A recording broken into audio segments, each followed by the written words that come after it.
Welcome to Family Guidons, the podcast created by military spouses for military families. We're the ones holding down the home front during deployments, state activations, and everything in between. Here we have an honest conversation about the realities of military life, the highs, the hard moments, and the strength it takes to keep moving forward. Whether you're new to the military community or a seasoned spouse who's seen it all, Family Guidons is your place for connection, support, and real conversations. Because no one understands life like the ones who've been living it beside them. This is Family Guidons. Fall in. Welcome back to Family Guidons. If you missed episode 6, today is a continuation of that episode of the conversation we began about handling the stress and anxiety that comes along with a loved one's deployment. So go back and take a listen to that one before you join us back here for part 2 of holding it together at home, coping with deployment, stress, and anxiety. So welcome back to everyone, and thank you, Lisa, for being here with us still. We're going to jump right into our next kind of topic on our list, which was how do we support our kids through a deployment? So we talked a little bit about that in our first section, but I think they have different needs, different expectations, different ways to show it. So I know in my house anyway, my kids very often mirror my emotions or my stress. So what are some of the biggest ways you feel like parents can help their little ones feel more secure or more settled while their other parent is away? Yes, I think this is such a good question, and one that comes up a good bit is that you don't have to be perfect at all when it comes to handling your kids' emotions and stress. You just have to be predictable for them, and you have to be safe. So they know that if I show this big emotion to mom, they know that you're going to be able to handle it and that you're not going to get upset with them or get mad at them. Now, there's a time and place for everything, don't get me wrong, depending on the situation, but mainly that you are as even keel as you can be. You're not going to be perfect. It's not an easy thing to do all the time, but that you are a safe person. You are a safe space that they know that they can come to you. And how do you do that? So try to keep the routines as predictable and as normal as you can, as possible. Letting your kids know day to day what to expect. Depending on their ages, that's going to make sense for the really little ones or, the older ones. And then you also want to communicate in ways that are going to match their age and their stage. So we know that talking to a 2-year-old, like, you gave that example before, is going to be different than talking to a 11-year-old. Mm-hmm. And that we are able to match those ages and stages with our communication. So, a lot of the times, you don't have to give them but so much of the details that's going to be appropriate, depending, maybe if you have a high schooler and they need a little bit more information because they are older and they can, their brains are a little bit more developed and they have questions for you. That's going to be different than, what you say to your, 8-year-old. So they don't have to have all of the details. They just need to know that you're going to give them enough that it's safe for them. They have the information to feel safe. Yeah, that's a tough one to balance and within a household, like you said, for different ages. Yes. So we've got 11 and 5, and their levels of awareness are really, really different. And their interest in knowing also, right? Like the 5-year-olds just kind of float along in their own oblivion of like, as long as they're still having fun, like they recognize that he's gone. They talk about missing him, but like they're not super curious about what he's doing or how he's filling his time. Whereas the 11-year-old is a little bit different. And with the change in, kind of the activity over there, I felt like I spent the first 3 days sheltering her completely from, what was going on because I wasn't ready to talk about it. And I didn't know exactly what to say to her. But then I felt like as she approached the weekdays and going back to school, I was like, my biggest fear was that she was going to hear something that was inaccurate from a well-meaning friend or teacher or whatever that might be. And I didn't want her to get upset at school or to be like blindsided by something or to be wondering if I was keeping something important from her. Right. And so we sat down and had a conversation, and I kind of told her, like, hey, I just want to, let you know that things are a little different. We're in a little bit of a fight with somebody that we don't agree with how they're doing things. And so in case somebody says something to you, like, I want you to know that Daddy is safe, and that he is in a place that is the safest that it can be for him, and that they all, know how to do their jobs, and they know what they're doing over there. And if anybody tells you anything, like, ignore it. If it's concerning to you, like, bring it home and let's talk about it. But, like, know that I will give you honest answers to whatever questions you ask me. And beyond that, like, what you're hearing may or may not be true. Yeah. So try your best to not let it upset you. And, we will talk about those things at home. And she's been good, We had some tears. We've had some conversations. She's asked some questions. But I think in general, like, she is doing the best she can with it, and I'm just trying to support her in that. Yeah, I think that's beautiful. To me, that's just, you handled it with great skill, great love, kindness. I mean, it sounds great. Like, I love that. We didn't have to worry about the social media aspect when my kids were young, so it was a whole different ballgame. They didn't have as much information. It was easier to kind of control the flow and not worry about surprises. So it's I can see it's a lot more challenging now. Yeah, well, and even just, being aware of, we don't turn the news on at all at home, but I was aware that, like, after a couple of days, I'm like, oh, our, like, Alexa, like our Echo thing one of them has a screen. And so it flashes news briefings up there. So, like, I went in and figured out how to turn off that setting, because I'm like, I don't want her to see something on there, because they'll go over there and play music or add things to our grocery list or whatever. And I'm like, I don't want her to see something on there that is scary, that is not an accurate reflection of her dad's situation. Right. You know what I mean? There's a lot going on that doesn't have to do with everybody. So, yeah, you have to think about it in a lot more places.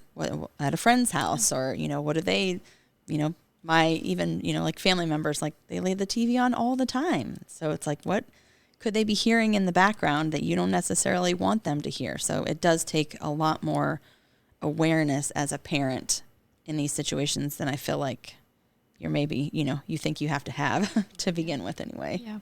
What about creative activities to help kids process their feelings? Yeah, I mean, of course, depending on the ages, it's going to be different, but I love just giving them the idea to draw a picture about, maybe you want to send something over to dad or mom, draw as much as you want, whatever your heart's desire.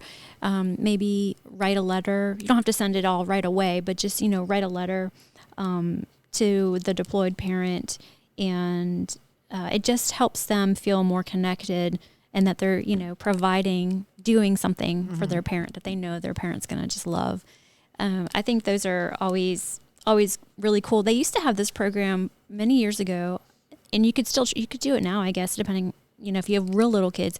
But they used to have this program where the soldier would read a book ahead of time, and they would record it. I always thought that was so neat. So they still do that. They do. Okay, yes. Good. Yeah. And he's been able to do that from USOs. Perfect. Depending on the situation. He did a few before he left. I know that the USO, wonderful organization, came to their armory before they left and gave soldiers a chance to do that. But then he's been able to do a couple more. Yeah. And they send the video, and then they also send the book. Yeah. So we've gotten some new books from it too. That's great. Yeah, I think if the child is older, and maybe you have a love of maybe you love Harry Potter, both of you could, read a Harry Potter book, or Lord of the Rings, or I'm just trying to think of what most soldiers deployed, or men, like what they would be into. But read a book, maybe watch the same movie, and you can talk about it later. Things like that.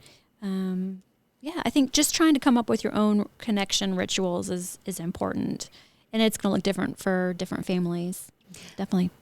To add to an idea, one of the things that Rob and I did was we created a playlist. I would send a song, add it to the playlist, then he would add one, just periodically. Now, they got silly, and he didn't necessarily, approach it in the same manner that I did, but that's okay. But I could see you doing that, or I could see a service member doing that with an older child, if music is important to the two of you and is part of your connection. Yeah. So that was fun. Cool. Yeah. Somewhere along the line, that's a good idea. The playlist got deleted. I don't know who did it. I have my suspicions, but it was fun. We do videos a lot too. I mean, because the technology is easier and more available, and in total transparency, I don't send every video that they record, but because that would be overwhelming as much as my little ones are enthralled by a phone and seeing themselves on a screen. But it has become kind of a regular part of life that pops up where if they're doing something, they'll ask for my phone to record a video for Dad. And so it just allows them to get their thoughts out and again, to feel connected to him, and it has been a sweet thing to see because I feel like they will say things in the videos that they won't necessarily say on the, the short chances that we get to FaceTime with him or whatever.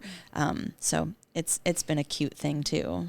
Yeah, that's really cool. And I think also when you are connecting and you have time, you're on the FaceTime together, like kind of check in and have questions. If you don't really know what to say, they just get on, go, oh, you talk to Daddy, you talk to Mommy. And they're like, maybe as if you're watching as the parent holding up the phone, just say, tell Mommy something great that happened to you this week, something you're really proud of, and then just kind of like spur the questions on, and what was something hard that you had to deal with, or what are you looking forward to for this weekend, and really try to get them to talk. Because I have one child that will talk your ear off, and then the other one is she's just like, you gotta, it's like pulling teeth to get things out of her. So I've learned how to ask questions to get her to open up more, and so if you know your kids, you'll know what their communication style is, but I think that can be helpful too. Do you guys do that? We do. So it's funny because I laugh as you say that, because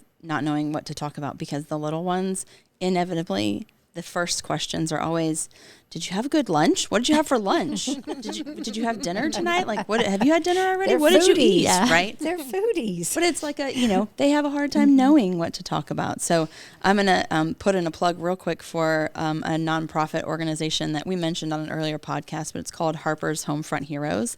And it was the service initiative of a 10-year-old girl whose father is in the South Carolina National Guard. But she makes these hero bags for kids whose parents are deployed, and she'll send them, so you don't have to be local. But it's got like a little plushy American flag blanket and an American flag stuffed animal and some little patriotic pins. But the neatest part of it is a journal that's in there. So again, depending on the age of your child, like the 5-year-old's color in it, the 11-year-old will write in it. But it's got some prompts like what you were talking about. Like it's got a countdown page. It's got a section for each week where you can talk about like the best thing that happened, this week, the hardest thing that happened, 3 things I want to remember to tell, Mom or Dad or whoever it is. And so that's been like a really neat tool to try to help trigger conversation. And there was another, I can't remember it now, but if I can find it, I'll link it. We'll link it in the comments. Another organization that does something similar where you can get some kind of activities for kids and a journal and things like that. But I think, finding a way for them to express themselves is important. Yeah, absolutely. I love that. That's really neat. Yeah. What about any, support resources specific to kids if they're, needing more than just some coloring or a journal or a conversation at home? Are there any organizations or avenues that are specific to kids? Yes, and over the years, resources have come and gone, and they've changed. So I might be missing a few. So definitely, chime in if I miss a couple. One of them, of course, you can always call us, the South Carolina Behavioral Health Specialists. We work mainly with adults, but we will definitely work with kids. I personally am a marriage and family therapist, so I like to do family work. So I tend to bring everybody in. The more the merrier for me. But we also have, we will work with kids. Now I was sharing earlier that Another resource is going to be Military OneSource. That's always a great resource. The programs that they have are phenomenal. However, to get a child seen by a therapist, you're going to get on their website and you're going to look at the confidential counseling, and then you'll click around, and what they have is working with military and family life consultants, and those are going to be stationed usually on a base. So for example, here in South Carolina, I know there's one or maybe a couple at Fort Jackson. There's a one or two out at Shaw, Beaufort, Joint, down in Charleston, there's going to be the MFLAX, and you can make appointments with them and take your child over to be seen by them. And also, if you really are concerned and maybe your child is showing signs and symptoms of something that's bigger than just deployment-related stress, then definitely talk with your pediatrician, because pediatricians they're going to be really tapped into your local resources. You can also use your health insurance. If you have TRICARE, you can look for TRICARE providers that will work with kids. There's lots of different resources. I would say if you're unsure, the best thing to do is call one of us, and we can talk to you about your specific situation. And if we can't be the one to give you the support, we're going to give you what we call a warm handoff. We're going to find somebody in the community close to you. We're going to really do that warm handoff as much as we possibly can. I'm trying to think if there's other resources I'm forgetting. And just a quick side note. So other states' National Guards would have a similar position to yours, many of them at least. I mean, worth checking out with like the family programs office or something to see if you can find a similar counterpart in your state. Like I know North Carolina has something similar, but I'm not sure of how they operate now. Right. I think West Virginia has something. We're like similar yet so in our own silo of the state. And I think that's actually something really good to point out is a lot of civilians out there don't necessarily understand National Guard versus active duty. Right. And when I tell people what I do, it's like they instantly forget. They just hear military and they think I work for Fort Jackson. And I'm like, no, I work for the National Guard. And they're like, whoa, how is that different? And it's you guys, it's your world, but civilians really don't know what even the reserve is different than National Guard. So I do a lot of education when I'm asked or allowed to talk about what it's like to be in the National Guard and how it's different, because even counselors who are going to be working with you or your kid out there sometimes they don't even know the difference between active duty and National Guard. They don't understand the M-Day status or the AGR status or technician status. I mean, all the things that we just know. And they don't understand what drill status is because they think everybody's active duty. So all that to say, I like it when you call us, because we can go, okay, this is the person that I think you should call, or this is the resource that I think is best. And you don't have to have my number directly, which I'm happy to give, but we have a 800 number that you can call to get set up that we monitor 24/7, 365. And it has changed recently, so I'll have to give you that in a minute because I haven't memorized it like the old one. But we'll put that in the show notes so people can reach out to that. But what happens is you call that number and you leave a message, and we call you back within, sometimes 5 minutes, sometimes 3 hours. It's not a crisis line; it's a care line. But when you call us, we will call you back and figure out what it is that you need and provide a warm handoff, or hopefully maybe even provide that service for you. That's wonderful. So I say start with us. I always say start with us, and then we can kind of point you in the best direction. Mainly because I'm in Columbia. We've got somebody in Charleston. We've got somebody in Florence. I cover Rock Hill also. We have somebody in the upstate. I mean, we just know the resources that are going to be National Guard, friendly, I say. Sure. Or just understand the culture. I think that's really important. I was going to ask, but you've answered the question, but I still feel like I just want to say it out loud. I was going to ask specifically about schools and whether there are good resources within the schools through the guidance office. But I like the way that you just presented that, and it makes so much more sense to me.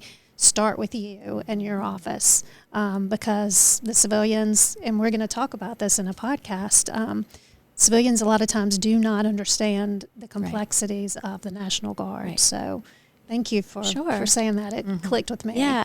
Also, in regards to guidance counselors, many moons ago, we used to do that. We used to go to the schools and talk with the guidance counselor if the family requested it. And we can still, I don't see why we can't still do that today. Around Columbia, being that we have Fort Jackson here, they're a little more used to knowing what the resources are. But if you are, I guess it really just depends, because you might have a small county, but they're full of National Guard members, because it's just generations of people being in the Guard. It just really, really depends. Nowadays, guidance counselors, a lot of them don't necessarily do a lot of the actual counseling. They do more testing and assessing. And so they might just be like, I don't even know where to start with this. So if that's something that's happening, like I said, just give them our number, or the family support would be a good place to start also. But yeah, it's different out there. I didn't know anything about it when I first started working here. I was like, what do you mean I go to Bluff Road? I don't go to Fort Jackson. So I didn't know either.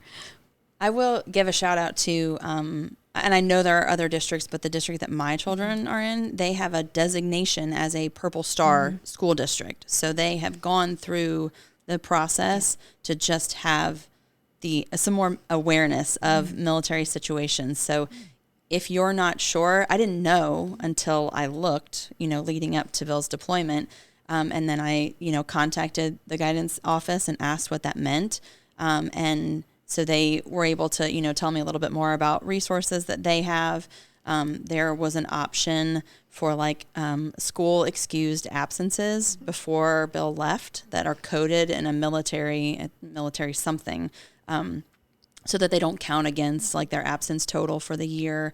And the guidance counselors at the girls' schools have been wonderful in terms of supporting them and just doing a little bit of an extra check-in on them and making sure that they're okay, and communicating that with me. So I am so appreciative of that resource. And, I know not every district may be like that, but it is always, I think, worth the conversation to say, hey, this is our family situation, and I just want you to be aware of that, so that the kids can have just an extra set of eyes on them, looking out for them when they're at school. That's a great suggestion. And I've got one too, is coaches and any extracurricular activities your kids might be in. I went and talked to, my kids were in karate when my husband left, and I went and talked to the karate teacher, and he made sure to pull, especially my son, at the beginning or the end, and just spend a little time with them, throw the ball with them, just talk it up with him. And so did the gymnastics teacher, and any sports they might be in. The coaches, if they know that a parent is gone, they can just pay a little more attention to him, maybe at the beginning or the end, and it just makes them feel more special, and they have more adults involved. It's not just, on you. And it was a huge help. Yeah. Oh, that's great. I think the parent community too in those team situations is really nice. I know that there are lots of dads and moms, but that have stepped up kind of, to fill a little bit of that gap on my oldest soccer team. But, some of the dads on the sidelines will roughhouse and play with all of my girls, in the way that their dad does when he's here, to kind of fill that, and just looking out for them, offering rides home, another set of adult ears, like you said, to talk to that's not mom. So, you got to lean on that community. Parents of service members, it's, as I have learned recently, a whole different ball game. 28 years with a husband doing these deployments, and now first with my adult son, it's a very different experience, different communication with the base, because I'm not a spouse, so I'm not included in the spouse communication. So I'm seeing now that you're kind of off in your own category, kind of off on your own, floating around, trying to get bits and pieces of information from people that you know. Any suggestions how we can help care for parents of deployed? Yes, I can only imagine the difference as a parent versus a spouse. It has to be hard. You have less direct communication, I'm guessing, from, like you said, maybe your son, and also from the unit. Less kind of just day to day what's going on. Whereas a a spouse. You're just going to be kind of brought into it. And once again, very little control over if you get any information or not. It's not like you just can call up, and ask for it. And there's probably, this sense of you don't know what's happening. You don't know how to get more information. You can't fix it. I'm having a hard time even supporting him or her because I'm not getting the information to know what to support. So, and no matter what, they're still your kid and you're just going to worry. I mean, I know I would be worrying no matter how old that child is on a deployment. I would suggest that you recognize what you can control and what you can't. And I know that's easier said than done, but you maybe, for example, you're going to get a text once a week or a call once every 2 weeks, and just try with all you can not to, I don't want to use the word nag or harass, but or beg for more information. Just accept what they're going to give you or what they can give you, and just try to be at peace with that. And once again, it's that anxiety. Sometimes with adults, it's like, as a parent, I'm always anxious. I'm always just worried. I'm constantly worried about my kids. It's like, I did not know that that I was going to have that when I became a mom. Nobody told me that was going to happen. It just shows up. But if we can realize that how our anxiety might be rubbing off or making them feel, that's really important. And I know I keep saying this, easier said than done, but you're going to have to let go and practice having faith and practice knowing that you can't control what's happening. You can't control how much information that you get from the unit or from the command. And just lean on your support system, I think, as best as you can. Lean on your community, your spirituality, your faith, whatever brings you that comfort and support. And just know that the relationship that you had with the child prior to deployment, it's still there. It's going to look a little bit different. But also, if you can't have that conversation before they go and have it, and I'm guessing most families are having this conversation. It's just what you expect isn't exactly at all what is given back to you. So I know this is hard, but try to have little expectations, because I think you're going to save yourself from a lot of worry and anxiety and peace of mind. I feel like you could probably speak to this best because you're going through it right now. It's tough. His boss actually, who didn't deploy, one that stayed behind, did call me and everybody that left, which I had never happened before. And she was wonderful. She just wanted to touch base and say, hey, is he communicating? And honestly, a shout out to my son, Austin. He's been amazing at reaching out, even if it's just like a little text each day, because he knows that gives me peace. I try not to initiate all the time because, like you said, I don't want it to be a constant. But when he reaches out, then it gives me the opportunity, to reach back. And having his boss reach out. I don't know if anybody's listening who has people that have deployed underneath you, but a phone call to the family, just knowing that person is there and having their number in case you need anything was a huge comfort. Yeah. And I just really respected her for taking the time to do that. Yeah. Also, another thing, is he married? No. Oh, okay.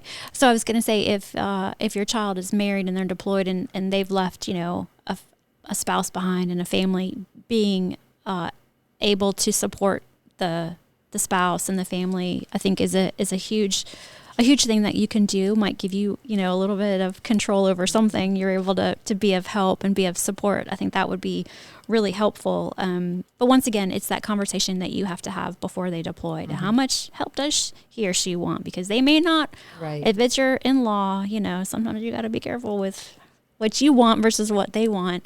So it's always kind of keeping a temperature reading on that, I think, is important too. But yeah, I can't even. I love that. I love how she called. I think that's wonderful. I hope they're doing that more and more. I have tried very hard, especially in this change in situation, to keep his parents kind of in the loop of, what I know that is able to be shared, just to try to ease their mind a little bit. And I know, it's not an everyday thing, and I'm thankful that they don't have the expectation of that, because that can be extra stress. But at least once a week, I try to reach out to both of them and just, let them know that, yes, I've talked to him and he's good and all his people are good, and, that they're still hanging in there. And the other thing that was kind of eye-opening for me with, getting to know the two of you, and then being in my role as a volunteer leader for the Soldier and Family Readiness Group for his unit, was trying to think more about what the parents would want. And we have a lot of soldiers in his unit who are not married, and so who just have, a parent or a family, nuclear family at home, thinking about them. So we have a mom in our group who has kind of spearheaded like a parents chat.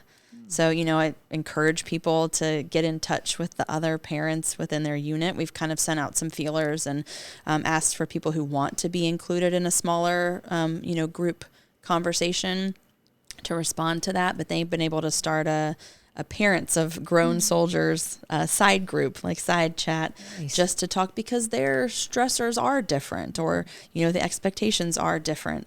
And so I think that has been really helpful for those of them that have connected that way, to just have someone to text and say, I haven't heard from, so-and-so in 5 days. Has anybody else talked to their kid? Like, what's going on? And I think they've really enjoyed that. So, you got to find that connection. And I think sometimes it seems to me, in my experience, that as a parent of a grown, service member, you might have to work a little harder to find that connection, because most people are thinking about the spouses and the kids that are left behind. But so I commend y'all for that. And I can't imagine ever being in that situation.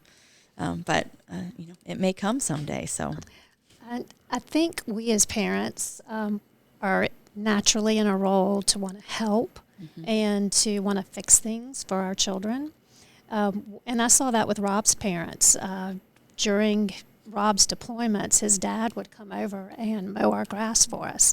That was like my least enjoyable task I ever had to do. I'm not a grass mower. I'll do lots of things, but that was not my thing. So he took that on for me.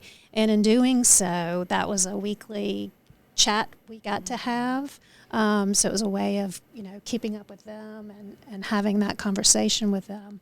But I'd also like to take a moment to spotlight a group called Blue Star Mothers of America. It's a national vetted nonprofit organization filled with moms. And I think different chapters do different things, maybe have different focuses.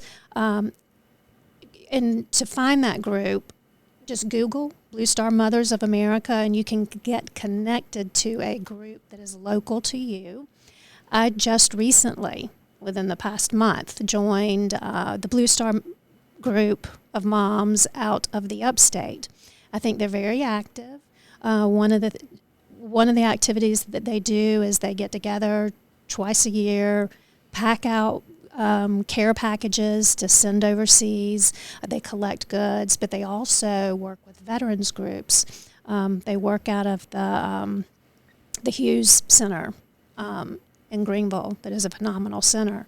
But also, and I think that was my way of, while my son is not deployed, I thought, I really do want to help for those children, men and women who are deployed right now. And so if I can do that'd be a good way for me to help in that way. But I also think that it's a good place to go for moms when they have their meetings, to be with other moms. And even if it's just like, I think you mentioned in the last episode about running into a friend at the dentist's office, and just being in her presence was enough to give you breath and to help you to feel better. I feel like this group could be that for a lot of moms specifically out there. So that was Blue Star Mothers of America. So I feel like we talked a little bit about this along, but just to kind of wrap it up, when when do you suggest, or what do you suggest people look for? Like, how does a family member know when it's time to reach out for more professional support? I think a good rule of thumb is this, whatever I'm feeling or thinking or doing, is it getting in the way of daily life? Is it affecting my work, my relationships, my ability to function? So if you answer yes, then I would reach out for help. Other things to consider, a persistent sadness, persistent feelings of hopelessness, of helplessness, feeling overwhelmed, or feeling emotionally heavy most days, or having more of those days than not. Anxiety or worry or panic that feels really hard to control. Things that you used to do that would help you aren't working for you anymore. Ongoing sleep problems, kind of withdrawing from others, or from relationships that you used to hang out with people all the time. Let's see, irritability, more so irritability or anger showing up or conflict showing up, feeling, this kind of goes with the feeling overwhelmed, but feeling numb or not feeling anything, or feeling really just kind of desensitized to everything. You just feel numb. And then also, if you're drinking more than you usually would drink, to cope with just kind of the feelings, then those are all signs that you might need to talk to somebody. And when I say talk to somebody, I'm not saying like it's going to be a forever thing. You just maybe need to talk to somebody once or twice, or maybe 6 to 8 times, or just enough to give you a little bit of some coping skills, some ways to handle how you're feeling. And if you reach out to one of us, we're going to make sure we're going to assess for what's going on. And if we feel like you might need a higher level of care, we'll help you find the right person for that. But just, I would say if you find that it's like just impacting your day to day, then that's the biggest sign. And I think it's important, to hear maybe from one military spouse or family to anyone that's listening that, asking for that help or that conversation is not a weakness. No. It is incredibly strong to say I can't do this on my own right now and I need help. So, I think in our vulnerability to show that to other people or to our kids, we talked about that earlier, to be able to say like, I'm sad, or I'm struggling, or I'm not handling my big emotions well, they can see then that, that's okay. So if you are a military spouse, that has benefited from counseling or from reaching out to somebody, and you see another friend who's struggling, like to be brave enough to say that to them and help them know that that's okay, I think is a wonderful gift that you can give somebody. So any other, I guess, specific resources? So we talked about, a few, but Military OneSource seems like a great one. Mm-hmm. So I do have that number. I did write it down or type it out. So that 24/7 behavioral health care line, that number is 866-345-8400. I'll say it again, 866-345-8400. So how that works is you call and you leave a message, and one of us will call you back as soon as we can. Sometimes technology is also a curse, and things happen on servers and we may not get that call like right away, but we will get back to you as soon as we can. Military OneSource, we covered OneSource. They have a website, which is militaryonesource.mil. Your chaplains still work with families that are here, that that they do have chaplains that go with them, but on the deployment. But there's also chaplains here in South Carolina that you can talk to. There's the local civilian therapist that we can help you find if that's the best option for you. And then let me make sure there's anything else that I might be forgetting. I always forget something, so somebody out there watching might be yelling at the camera right now, but that's all I can think of. So we've talked about Military OneSource. If we can jump back a second, can you briefly explain what that is for people who do not know what that is? Well, the one cool thing about, not one, but a really cool thing about Military OneSource is it's not just counseling. They do all different kinds of things. They have all different programs on there. They have relocation services on there. They have tax help. If you're still working on your taxes, you can call them and they'll help you with that. They help military spouses, I believe, find meaningful employment. There's so many programs on Military OneSource. I highly recommend just going to their website and checking it out. But if you are needing counseling, what you'll do is you'll call an 800 number. You can actually text with them too, and you'll tell them a little bit about what's going on, and they're going to do a little bit of an assessment, and then they're going to make a recommendation. And if you qualify, sometimes you don't qualify for Military OneSource programs. If you already have a major mental health diagnosis, let's say your doctor has diagnosed you with something and you're on medication, a lot of the times they're going to say, we're not a fit for you because you're considered like a different level of care. But they will help you find somebody if you need that support. So they do more like if you have a civilian job that has EAP counseling, which is like short-term, solution-focused, brief therapy model, that's what they're used for. So like stress of deployment, other career stress, relationship stress, things like that are going to be more, that's really what they're there for, is to do with like basic they call it non-medical counseling. So just like I call it life on life's terms, like you're just dealing with life and you're stressed, and Military OneSource would be a good resource. So and it's my understanding that it is available to military members and their direct dependents as listed in DEERS. Right. And then talk about that life on life type counseling. For instance, you call and get counseling for, say, conflict resolution for yourself, learning to cope better. And you qualify for like 10 to 12 sessions. But say during that counseling on the the conflict resolution strategies is determined that you need, say, marriage counseling. Right.